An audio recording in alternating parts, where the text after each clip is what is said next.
রে বাপ, এই গরমে গা যেমন জ্বালা পোড়া করছে, সেরকম বিয়ের সিজনে ফুলের দোকান থেকে ফুল কিনতে গেলেও গা এরকম করেই জ্বালাপালা করে। তার কারণ কি, ফুলের আকাশ ছোঁয়া দাম। ওরে বাপ রে বাপ।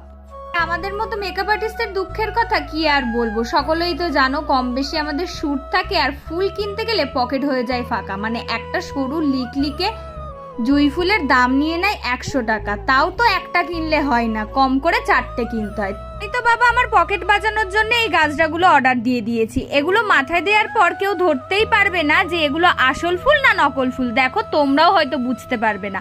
আমি যে শ্যুটগুলো করেছি এই গাছটা দিয়ে, তারই কিছু ভিডিও ক্লিপ তোমাদের সাথে শেয়ার করলাম। দেখো তো কতই না সুন্দর লাগছে, হুট করে কেউ বুঝতেও পারবে না এটা আসল ফুল না নকল ফুল। আমি বেসিক কিছু কালারের গাছটা অর্ডার দিয়েছিলাম যাতে আমি সব শাড়ির সাথে অল্টারনেট করে পরাতে পারি। আর এই ফুলগুলো একবারে একটু দাম দিয়ে কিনলে তোমরা কিন্তু বহুদিন ইউজ করতে পারবে, নষ্ট হওয়ার কোনো ব্যাপার